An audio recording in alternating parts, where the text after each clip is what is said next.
네, 오늘 말씀의 제목은요, 거듭남의 본질이라는 제목입니다. 여러분, 세상에는요, 두 종류의 사람들에 대한 이야기가 참 많습니다. 어떤 것도 두 종류, 어떤 것도 주종류, 이렇게 두 종류에 대한 이야기가 참 많은데, 그 안에는 또 어떤 두 종류의 이야기가 있냐면, 그 그리스도인들에 대한, 그 두 종류의 그리스도인들에 대한 이야기가 또 있습니다. 하나는 이 세속적인 그리스도인, 그리고 다른 하나는 이 세상을 품은 그리스도인.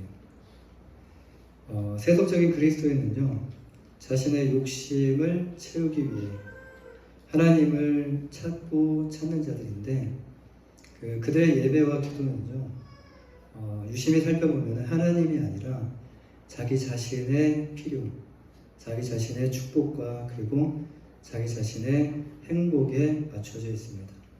미신적 신앙을 가진 자들이 있다라는 말씀이에요. 근데 이들은 하나님 중심이 아니라 자기 자신이 중심이 된 신앙생활을 합니다. 언제든지 떠날 수 있는, 언제든지 떠날 준비가 되어 있는. 그러니까 하나님이 나에게 축복해 주지 않으시면, 하나님이 나에게 행복을 주시지 않으시면 언제든지 그 자리에서 떠날 준비가 되어 있는 자들이라는 말씀이에요. 반대로 세상을 품은 그리스도인은요, 사명을 위해 부름을 받았다는 사실을 아는 자인데요. 이것은 이 사람들은 앞서 말씀드린 것과 달리 자기중심적으로 자기 자신의 유익과 자신의 만족을 위함이 아니라 그 하나님의 중심의 예배, 하나님의 중심의 그 예배의 그 신앙생활을 한다라는 말씀이에요. 오직 나를 사랑하시는 그 하나님의 은혜와 그 사랑과 그 축복, 십자가의 그 사랑을 기억하면서 감사하며 드려지는 예배. 그렇다면 지금 우리의 예배는 이 둘 중에 어떤 예배에 속해 있는 것일까요? 우리 자신의 중심이 아니라 하나님 중심의 예배가 바로 우리의 예배가 되어야 될 줄 믿습니다. 우리 자신의 중심이 아닌 하나님 중심의 예배란 또 무엇일까요? 하나님 중심의 예배는요, 하나님의 마음을 아는 예배예요. 하나님의 마음이 어떤 마음인지를 알고 드려지는 예배인데, 성경에 보면 하나님의 마음이 잘 드러나 있습니다. 하나님의 마음이 어떤 마음, 전심으로 하나님의 마음을 알고 전심으로 하나님께 예배를 드리는 그 행위인데, 여기서 그 하나님 아버지의 마음은 다른 어떤 말씀도 많지만 그것이 귀결되는 것이 어떤 말씀으로 귀결되냐면 곧 잃어버린 한 영혼을 찾아 복음을 전하는, 하나님께 돌이킬 수 있도록 섬기는 마음으로 드려지는 예배가 바로 하나님께서 기뻐하시는 예배다라는 말씀이에요. 하나님 중심의 예배자는 이런 마음으로 하나님께 예배에 나가고 예배에 임하게 된다는 겁니다. 우리의 예배가 바로 이렇게 하나님 중심의 예배가 되어야 될 줄 믿습니다. 그렇다면 우리가 영으로 계시는 하나님 아버지의 마음을 어떻게 알 수 있을까요? 영으로 계시기 때문에, 보이지 않기 때문에 우리가 하나님의 마음을 잘 알 수가 없는데, 그래서 하나님께서는 육신의 몸을 입고 우리 인간에게 오셨는데, 성육신 하셔서 이 땅에 오셨는데, 그분이 바로 우리가 함께 나눴던 말씀, 요한복음 1장에서 말씀하시는 예수 그리스도입니다. 성경은 우리가 품어야 하는 마음이 어떤 마음인지, 보이지 않는 하나님에 대한 그 마음을 계속적으로 설명하는 것이 아니라, 성경은 우리가 품어야 하는 마음에 대해서 이렇게 말씀을 해요. 빌립보서 2장 5절 말씀에 너희 안에 이 마음을 품으라 곧 그리스도 예수의 마음이니라고 말씀을 해요. 그렇다면 그리스도 예수의 마음은 또 어떤 마음인가에 대한 이 질문의 대답은 그 이후의 말씀, 빌립보서 2장 5절 이후의 말씀, 6절에서부터 8절 말씀에 잘 기록되어 있습니다. 빌립보서 2장 6절부터 8절 말씀은 여러분 집에 가셔서 기억하시고 꼭 한번 읽어보시고요. 그거에 대해서 예수님의 마음이 어떤 마음인지, 우리가 품어야 되는 마음이 어떤 마음인지 꼭 묵상해 보시기를 바랍니다. 우리는 지금 계속해서 그 요한복음에 대한 이 말씀을 우리가 함께 살펴보고 있는데, 우리는 요한복음을 통해서 그 하나님이, 그 예수님이 행하신 일들이 무엇인지, 예수님께서 행하신 일들이 무엇인지를 우리는 하나씩 하나씩 발견해 볼 수 있어요. 여기서 드러나는 예수님의 그 말씀과 예수님의 그 말씀 한마디 한마디와 또 예수님의 행동 하나하나, 그리고 예수님께서 행하셨던 그 기적들 하나하나가 그 하나님 아버지의 마음이고, 보이지 않으시는 그 하나님 아버지의 마음이고, 또 우리를 향한 그 하나님 아버지의 행함임을 우리가 알 수 있습니다. 우리는 육체로 오신 예수님을 통해서 영이신, 보이지 않으시는 영이신 하나님을 우리가 볼 수 있고요. 그 영이신 그 하나님을 우리가 마음속으로 또 느낄 수 있다는 것입니다. 오늘 이전 말씀인 2장에서 우리는 두 가지를 살펴봤어요. 하나는 가나의 혼인잔치에서 물을 포도주로 변화시킨 그 표적과, 또 하나는 그 성전을 정화하신, 성전을 척결하신 사건, 이 두 가지를 우리가 지난 시간에 우리가 살펴봤습니다. 요한복음 2장 4절에 보시면 예수님께서 자신의 어머니 마리아에게 자신의 때가 아니다라는 이런 때라는 단어를 사용을 하시게 돼요. 2장 4절에 보시면 예수께서 이르시되 여자여 나와 무슨 상관이 있나이까 내 때가 아직 이르지 아니하였나이다라고 말씀을 하셔요. 근데 요한복음에는 때라는 단어가 3번 등장합니다. 예수님께서 말씀하신 그 때라는 단어가 3번 등장하는데, 여기서 때라는 것은 곧 주님께서 십자가에 달려 죽으시는 그 때를 의미합니다. 그러니까 내 때가 아니라는 것은 아직 하나님께서 허락하신 십자가에 달려야 되는 그 때가 아니다라는 말씀이에요. 요한은 의도적으로, 지금 이 요한 사도는요, 의도적으로 주님께서 행하신 일들을 기적이 아니라, 기적인데 이것을 기적이 아닌 표적이라는 이 단어를 기록을 했는데, 이는 곧 예수님이 행하신 일에 초점을 맞추는 것이 아니라 예수님이 누구신가, 이 일을 행하신 그 예수님이 누구신가에 대한 이 초점을 맞추고 지금 이 요한복음을 읽고 있는 지금 독자들에게 예수님이 누구신지를 알리기 위함이라는 말씀이에요. 이것은 그 포도주가 떨어진 것은 나와 상관이 없고 오직 아직 하나님께서 행하실 그런 그 내가 지금 행해야 될 그 기적의 때가 아니다라는 말씀입니다. 내가 지금 이 행하는 것들이 이것이 정말 내가 행해야 되는 것이 아니라 본질은 이 나의 때는 십자가에 달려 죽어야 되는 것이 바로 하나님께서 나에게 허락하신 때다라는 말씀입니다. 어머님 마리아에게 이렇게 말씀을 드렸지만 주님은 물을 포도주 되게 하는 이런 이적을 행하셨죠. 이것이 곧 예수님께서 행하신 첫 번째 표적인데, 7가지 표적 중에서 첫 번째 표적인데, 이것은 주님만이 가나의 혼인잔치집과 같이 그 영원토록 그 포도주의 그 맛을 잃지 않고 포도주와 같이 맛나게 풍미 있게 만드실 수 있는 분이 바로 오직 예수님 한 분뿐이다라는 말씀의 의미를 가지고 있습니다. 오늘 본문에 보시면요, 이 주님을 만난 니고데모가 등장을 해요. 잘 아시는 말씀이죠. 근데 니고데모는 여러분 누구죠? 니고데모가 누구인지 본문 1절 말씀에서 간략하게 소개를 합니다. 니고데모는 바리새인이었다고 보고요. 그리고 니고데모는 유대인의 지도자 중에 한 사람이라고 간략하게 소개를 합니다. 니고데모는 이스라엘 가장 이상적인 인간상을 대표하고 있는데, 그는 선생이었고요. 10절 말씀을 보면 선생이라는 단어가 나와요. 선생이었고 바리새인이었으며, 그리고 유대 공회인 그 사내들인의 관원이기도 했습니다.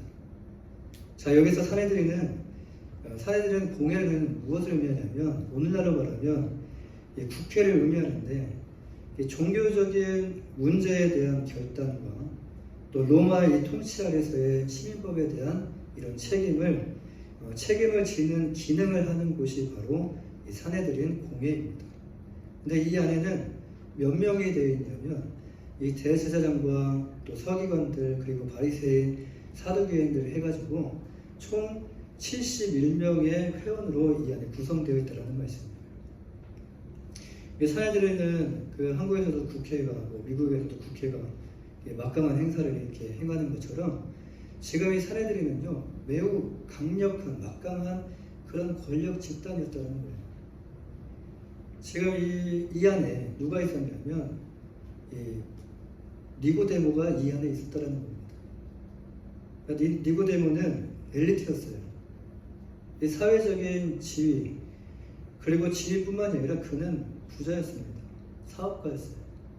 이 부자였고 또 명예를 갖춘, 이 모두 갖춘 니고데모였는데, 그 니고데모가 부족할 것이 과연 무엇이 있었을까요? 부도 있었고, 그리고 명예도 있었고, 지위도 있었어요. 그런데 이런 그가 지금 누구를 찾아왔냐면 예수님을 찾아왔다는 거예요. 이 모든 사람들에게 존경을 받았던 그런 최상위층의 지도자였던 이 니고데모가 정말 이름도 없는, 어디서 듣도 보도 못한 나사렛 출신인 떠돌이 그 랍비 예수에게 관심을 가진다는 것은요 아주 정말 특이한 일이었다는 거예요.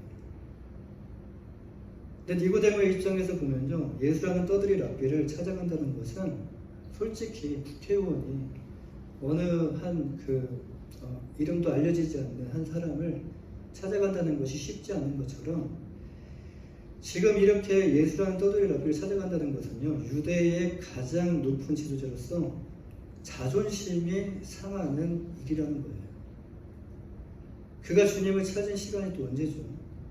성경은 그가 예수님을 밤에 찾아왔다라고 말씀을 해요. 왜 밤에 찾아왔던 것일까요? 이런 지위 때문에, 이런 명예 때문에 그럴 수도 있습니다. 근데 그가 밤에 찾아온 것에 대해서 의견이 참 분분한데요. 이 성경에 나와 있지는 않기 때문에 정확히는 우리는 알 수가 없어요. 그런데 몇 가지 가능성을 보면, 지금 이 니고데모가 사업가였기 때문에 낮에는 굉장히 바쁩니다. 낮에 사업가였기 때문에 자기가 바빠서 주님을 또 찾아올 수 있는 그런 시간적인 여유가 없었을 것이다. 또 한 가지는 사람들이 보는 시선이 너무 두려워서, 그러니까 지위가 있기 때문에, 명예가 있기 때문에 사람들이 보는 그런 시선이 두려워서 그럴 수도 있다.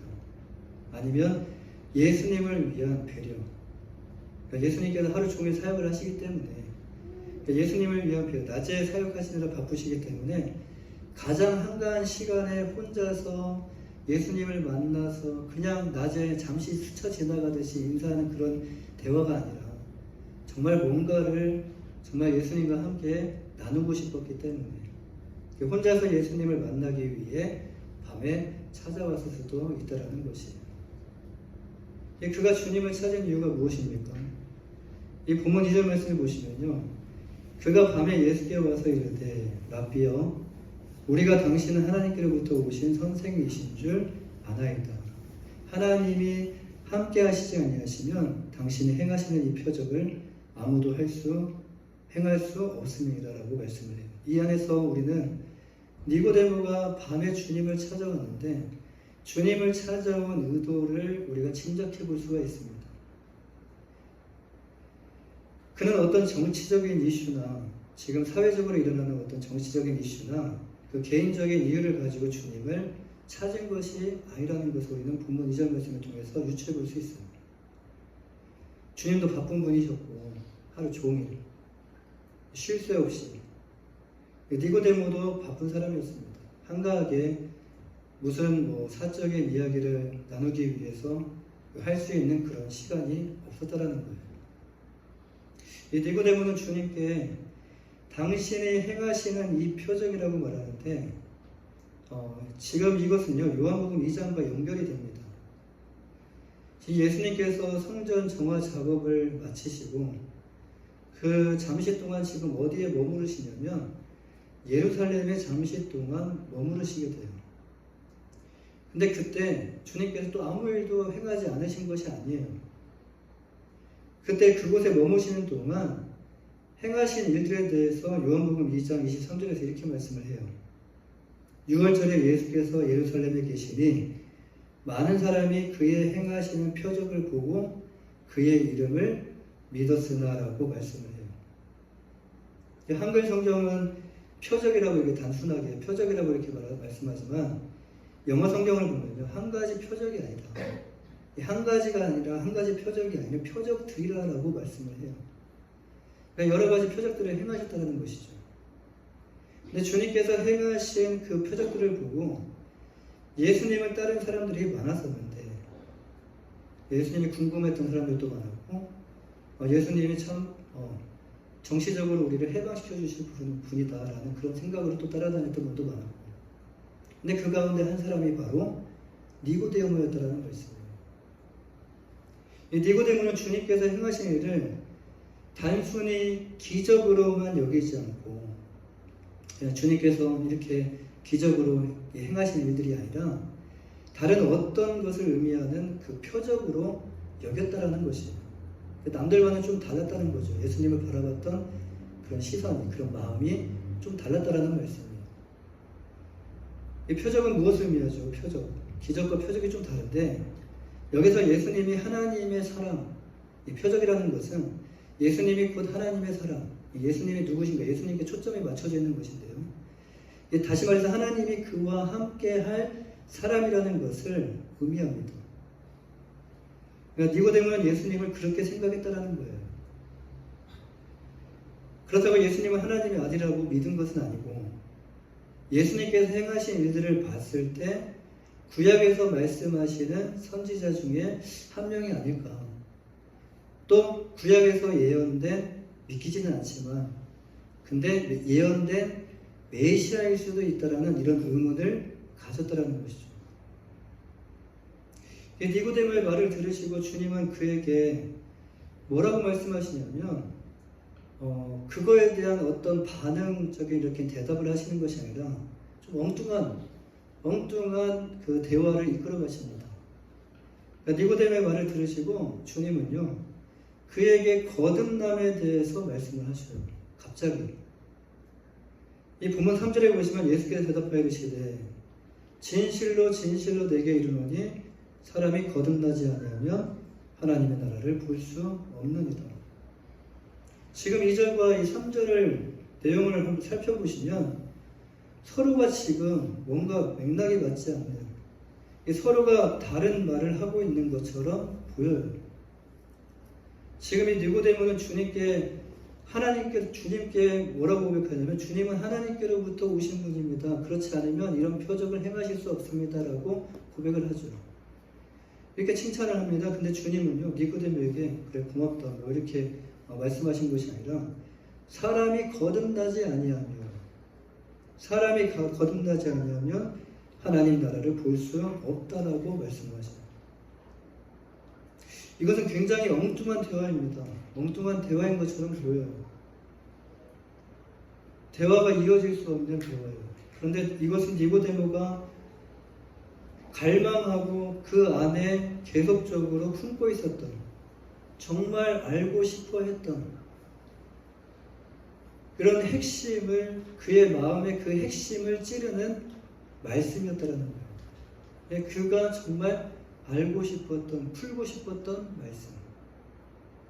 그것을 예수님이 알고 계셨다는 것이죠.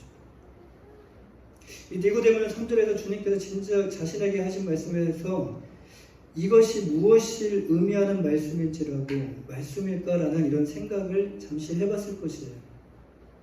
대화를 이어나가지 않고 잠시 곰곰이 생각해 봤을 것이에요. 니고데모는 정통 바리새인이었습니다. 그런 바리새인이 누구냐면요, 평생 선한 행실과 참 신앙을 품고 살아왔기 때문에 이미 그들은 천국에 들어가는 데는 아무런 손색이 없다라고 믿고 있었던 사람이 바로 바리새인이에요. 그는 죽음 이후에 대해서요, 구원에 대해서 생각해 본 적이 없었다라는 거예요. 그런데 지금 예수님께서 자신이 물어보지도 않은 거듭남에 대해서 말씀하시고 계십니다. 여러분 이것도 무슨 말입니까? 라고, 이것도 무슨 얘기지? 라고 이렇게 생각해 봤을 거예요. 그래서 니고데모는 이것이 육신에 관한 말씀인가라고 생각하면서 전혀 영적으로라는 것을 생각하지 못하죠. 육적인 관한 말씀인가라고 생각하면서 주님께 이렇게 다시 되묻습니다. 본문 4절 말씀 보시면요. 니고데모가 이르되 사람이 늙으면 어떻게 날 수 있사옵나이까? 두 번째 모태에 들어갔다가 날 수 있사옵나이까? 이 말은요. 주님, 제가 이렇게 지금 늙었는데 어떻게 다시 어머니 뱃속에 들어갔다가 두 번 태어날 수 있다라는 말씀입니다. 거듭남에 대해서는 이해를 했지만 영적인 거듭남이 아니라 육적인 개념의 거듭남으로서 이해를 하고 예수님께 다시 한번 질문을 한 겁니다. 그런데 주님은 여기서 본문 5절 말씀에서 사람이 물과 성령으로 나지 아니하면 하나님의 나라에 들어갈 수 없다라고 말씀을 하셔요. 또 이건 무슨 얘기죠? 이 말씀을 본문 6절 말씀과 함께 연결해서 볼 때 물과 성령으로 도대체 이 말씀은 또 무슨 말씀이지? 물과 성령으로 나지 않으면 하나님의 나라를 볼 수 없다라는 것이 또 무슨 얘기인가? 이 6절 말씀과 함께 연결해서 볼 때 여기서 물은 육신의 탄생을 의미하는 것을 우리가 발견할 수 있어요. 이 사람에게는 물과 영으로 태어나는 것이 있는데 이것은 이 땅에서 태어나는 그런 육적인 탄생이 있음과 동시에 또 뭐가 이루어져야 되냐면 하나님 나라로 들어가기 위해서는 영적인 탄생이 있어야 된다는 것을 의미를 해요. 이 말씀은 곧 이 땅으로 들어오게 하는 육적인 탄생이 있는 것과 같이 어머니 뱃속에서부터 우리가 태어나는 것과 같이 하나님 나라로 들어가게 하는 영적인 탄생이 분명히 있다라는 것을 말씀해 주시는 거예요. 그 일을 행하시는 분이 누구시냐? 바로 성령 하나님께서 그 일을 행하시는 분이다라고 말씀하시는 거예요. 영혼의 거듭남은요, 전적인 사람의 일이 아닙니다. 전적인 하나님의 성령 하나님의 역사라는 말씀이에요. 이 본문 8절 말씀과 같이 성령은 뭐라고 묘사를 하시냐면 성령은 바람과 같아서 우리가 바람의 그 모양을 볼 수는 없지만 그 부는 모양을 볼 수 없고 그 부는 방향도 예측할 수 없다라고 주님께서 성령에 대해서 이렇게 설명을 해주십니다. 무슨 말씀입니까? 성령은요, 우리가 눈으로 볼 수 있는 분이 아니라는 말씀이에요. 여기서 우리의 태도가 중요한데 이 말씀을 듣고 이 말씀을 받고 이제 우리의 이 말씀을 받은 우리의 태도가 중요한데 우리의 눈으로 볼 수는 없지만 지금 이렇게 말씀하시는 이 말씀 안에서 성령의 존재를 믿는 것, 성령께서 계시다는 것을 믿는 것, 그리고 지금 우리가 성부 하나님, 성령 하나님, 성자 예수님을 볼 수는 없지만 삼위일체의 존재를 믿고 고백하는 우리의 마음과 태도가 중요하다는 말씀입니다. 이때 성령님께서 우리 마음 가운데 임하셔서 성령께서 계시구나. 내가 지금 볼 수가 없고 내가 지금 느낄 수도 없지만 내가 경험한 적이 없지만 성령께서 계시구나라는 그 고백이 있을 때, 그 생각과 마음이 있을 때, 그리고 그렇게 우리가 믿고 고백을 할 때 이때 성령께서 우리의 마음에 임하셔서 우리에게 일을 치시는데 성령이 우리 안에 임하시게 되면요, 비록 우리의 눈으로 그분을 볼 수는 없지만 다른 사람들도 경험할 수가 없어요. 그것은 성령께서 임하신 사람만 경험할 수 있다는 거예요. 비록 우리의 눈으로 그분을 볼 수가 없지만 성령 하나님을 볼 수 없지만 그분의 임재를 확실히 알 수 있고요, 그분의 임재를 확실히 느낄 수 있다는 거예요. 이 유대인들의 전통적인 관점에서 그들이 고대하고 기다리는 메시아는요, 유대인들에게 정치적 해방과 이런 영적인 자유와 영적인 구원 이런 것이 아니라 유대인들에게 정치적 해방과 이런 속박 가운데서 자유를 주시는 분을 그들은 고대하고 있었어요. 그런 메시아를 그들이 기다리고 있었다는 거예요. 지금 유대인들을 압제하던 로마를 물리치시고 유대 민족을 해방시켜 주시고 자유를 줄 뿐 아니라 세계 최고의 민족으로 이끌어줄 그러한 구원자 메시아를 그들이 고대하고 기다렸다는 거예요. 우리가 지금 현재로 말하면 내가 가난하다면 이 가난에서 벗어나게 해주실 구세주, 내가 지금 병에 걸렸다면 이 병에서부터 나를 해방시켜 줄 수 있는 메시아. 니고데모도 유대인들과 같이 메시아를 기다렸는데 그가 생각했던 메시아 관도 이와 다를 게 없었다는 거예요. 그런데 예수님이 말씀하시는 메시아는 어떤 의미이죠? 유대인들이 자유롭고 해방되고 세계 최고가 되고 하나님이 다스리시는 하나님의 나라, 지금 그 이스라엘이 연약한 나라, 정말 보잘것없는 그런 나라가 아니라 하나님께서 다시 들으셔서 최고의 나라로 만드시고 떵떵거리면서 이 세상을 군림하는 그런 하나님 나라가 되기를 원했었는데 예수님은 그런 방향이 아니라 예수 그리스도의 십자가의 죽음, 그들이 원치 않는 십자가의 죽음을 통해서 유대인뿐만 아니라 온 인류를 죄와 사망으로부터 구원하여 주시고 영원한 생명을 주시는 메시아가 바로 예수님께서 말씀하신 메시아였다는 거예요. 그렇다면 예수님께서 육체의 몸을 입고 우리에게 오신 이유가 무엇이죠? 예수님께서 이 땅에 육체의 몸을 입고 오신 이유가 무엇입니까? 영원한 생명과 영원한 그 죽음에서부터, 영원한 그 속박에서부터 우리를 건지시고 우리를 구원해 주시기 위해 예수님께서 육체의 몸을 입고 오셨다라는 말씀입니다.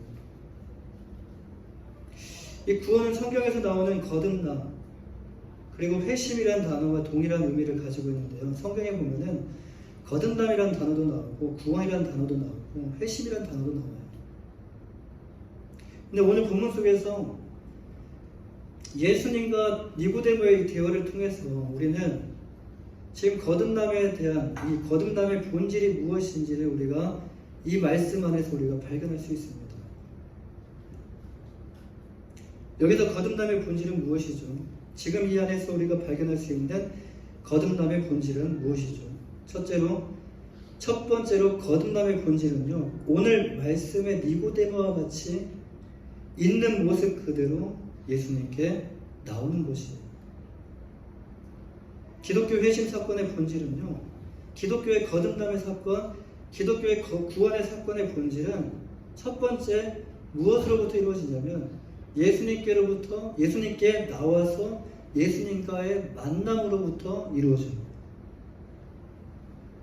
예수님을 만나지 않고 구원받은 사람, 예수님을 만나지 않고 거듭난 사람, 회심한 사람은 아무도 없다라는 거예요.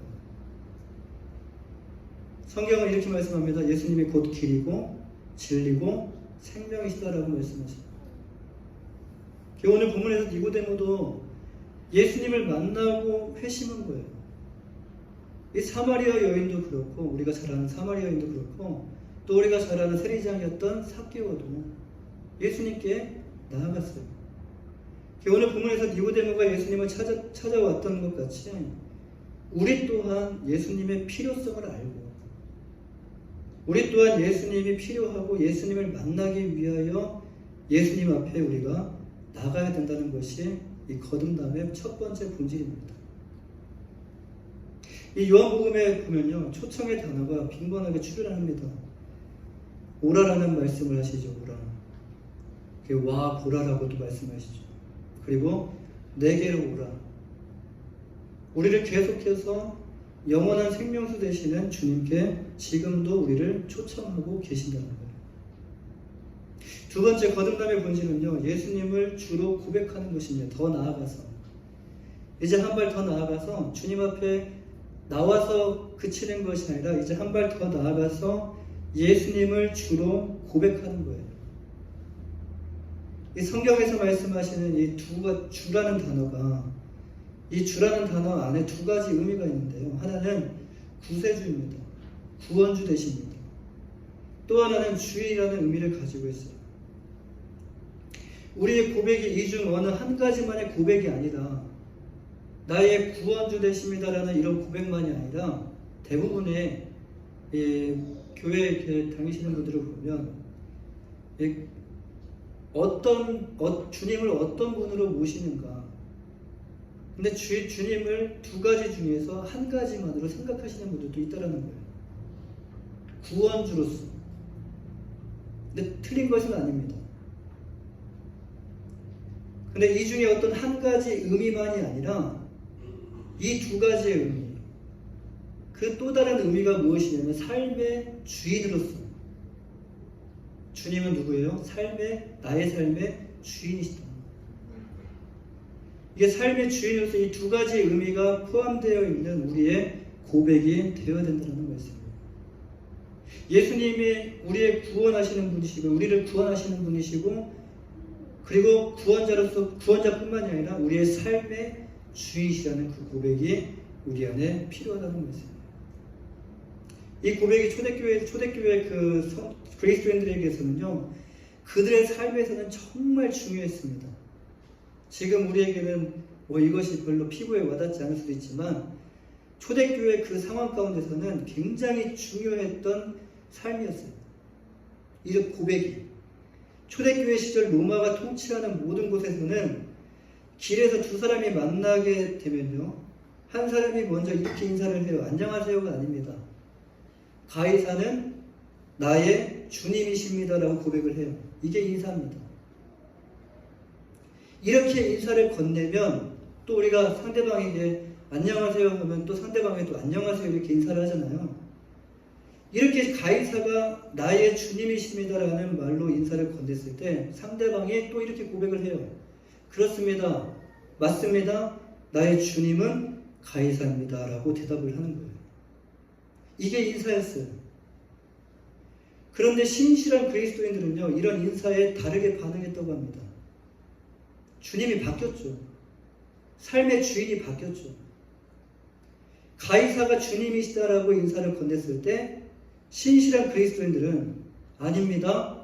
나의 주님은 오직 예수 그리스도입니다라고 인사를 했다라는 거예요. 이 인사를 통해서 그들의 정체가 드러나게 되는 거예요. 인사하고 싶지만 이게 인사입니다. 근데 내 입술에서는 이제는 가이사가 나의 주님이라는 고백이 나오지 않는 거예요. 오늘날과 같이 쉽게 편하게 고백할 수 있는 그런 고백이 아니었다는 거예요. 이러한 인사와 고백 때문에 성경에도 등장하는 것과 같이 그리스도인들은요, 사람들에게 미움을 당했어요. 쟤는 또 뭐야? 그냥 미운 거예요. 나와 다르다는 것 때문에 그냥 미운 거예요. 미움을 당했고 자주 고발되어서 체포되고 원형 경기장으로 끌려가서 고초를 당했어요. 소위 믿음장이라고 불리는 히브리서 11장 36절에서 38절 말씀을 보면 하나님의 사람들이, 신실한 하나님의 사람들이, 그리스도인들이 당한 내용이 기록되어 있어요. 채찍을 당하고 조롱을 당하고 시련을 당하고 돌로 맞는, 그리고 톱으로 켜는, 칼로 죽임을 당하고 이런 궁핍과 환난과 학대를 받으며 그리스도인으로서 당당하게 세상을 살아갔다라는 말씀입니다. 세 번째로 거듭남의 본질은요, 성령의 역사를 경험하는 것이에요. 첫 번째는 우리가 주님 앞에 나오는 것이고, 두 번째로 우리가 이제 주님께 고백하는 것이고, 이제 성령께서 역사하실 것을 기대하며 기다리는 거예요.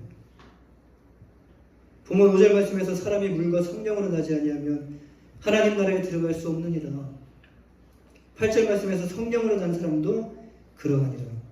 주님께서 부활하시고 승천하시기 전에 제자들을 만나셨을 때 요한복음 20장 22절 말씀에서 그들을 향하사 숨을 내쉬며 이르시되 성령을 받으라 라고 말씀하셔요. 성령을 우리가 받아야 됩니까? 안 받아야 됩니까? 받아야 돼요.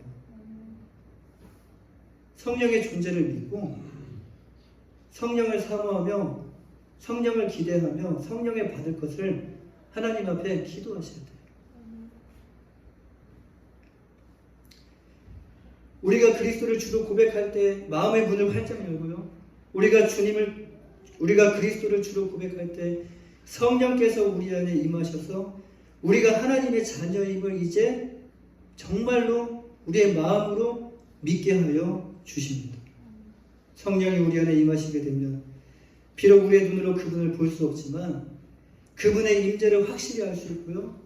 그분을 우리의 마음으로 느낄 수 있다는 거예요. 성령에 대한 많은 서적들이 있습니다. 세상에. 성령에 대한 많은 서적들이 있지만 성령은요, 우리가 이해하고 믿을 수 있는 그런 분이 아니라는 거예요. 성령에 대해서 가장 잘 아시는 분이 누구실까요? 성령에 대해서 가장 잘 아시는 분이 누구실까요? 주님이시죠. 니고데모에게 성령에 대해서 설명을 해 주실 때 어떻게 설명하셨죠? 그래도 이해하기 쉽게 최대한 인간적인 방법으로, 인간적인 그 눈높이로, 인간의 언어로 설명하여 주셨고, 인간이 이해할 수 있는 다른 어떤 곳에서 이해하지도 못하는, 듣지도 못하던 그 이야기를 하신 것이 아니라 이해할 수 있는 그 예를 들으셔서 설명하셨어요. 자, 니고데모는 누구죠? 가난하고 어리석은 사람이 아닙니다. 공부 못했던 사람이 아닙니다. 누구죠? 엘리트였어요. 그는 엘리트였고 그는 유대인이었어요. 그러나 예수님의 말씀을 전혀 이해하지 못했다는 거예요. 그 정도였으면, 그 정도 학식을 가지고 있었으면 이해하고도 남을 것이라고 우리가 생각을 할 수 있는데 전혀 이해하지 못했다는 거예요. 성령의 역사를 통하여 우리 안에 변화가 일어나는데 그리스도를 주로 믿게 하여 주시고 이제 하나님을 아버지라고 부를 수 있게 해 주십니다. 그리고 이전에 행했던 일들을 멀리하게 되고요. 이전에 내가 과거의 세상적인 일들, 하나님과 거리가 멀었던 그 일들을 성령을 통해서 멀리하게 하시고, 그리고 하나님께서 이제는 기뻐하시는 일을 생각하게 하시면서 그 일들을 행하게 하십니다. 누가 행하라고 해서 하는 것이 아니에요. 내 마음 가운데 성령께서 그 일을 행하게 하신다는 말씀이에요. 사랑하는 여러분, 진정한 변화는 나도 아니고요, 세상도 아니고 예수님을 믿고 따라갈 때만 가능합니다. 오늘 본문 말씀과 같이 여러분 우리 또한 거듭나지 않으면요, 하나님 나라를 볼 수도 없고요, 우리 또한 거듭나지 않으면 진정한 변화를 경험할 수가 없어요. 우리 모두의 마음에는 솔직히 부끄럽지만 남들에게 말하고 싶지 않은 것도 있지만 우리 모두의 마음에는요, 변화되기를 원하는 마음이 있다라는 거예요. 내가 이렇게 살면 안 되지. 이렇게 살면 안 되지. 라고 생각하면서 변화되고 싶은 그런 마음이 있다라는 거예요. 그런데 그것이 귀찮고 그것이 어려워서 하지 않을 뿐이지 우리 안에는 변화에 대한 갈망이 있습니다. 사랑하는 여러분, 니고데모와 같이 여러분 변화되기를 원하지 않으십니까? 니고데모와 같이 성령을 받아 하나님의 나라를 보기를 원하지 않으십니까? 사랑하는 여러분, 변화될 수 있어요. 예수님을 만나기 위하여 예수님 앞에 나올 때, 예수님을 여러분의 주님으로 고백할 때, 이제는 예수님을 주님으로 고백할 때, 이제 이후에 우리에게 일어날 그 성령의 역사를 경험할 때 니고데모와 같이 거듭남의 놀라운 변화를 경험하게 될 줄 믿습니다. 주님은 늦은 밤 주무실 수도 있지만 주무시지 않았을 거라는 생각을 해요. 주무시지 않고 니고데모를 기다렸을 것이에요. 이렇게 니고데모를 기다리셨던 주님께서 오늘도 여러분을 한 사람 한 사람을 기다리고 계십니다. 니고데모와 같이 예수님 앞에 나오시기를 원하시고요. 그리고 니고데모와 같이 고백하기를 기다리고 계셔요. 예수님을 여러분의 삶의 주인으로 모시고 나의 주님이라고 고백하는 이 시간, 우리의 고백이 이런 고백이 되기를 주님의 이름으로 간절히 축원합니다. 기도하겠습니다.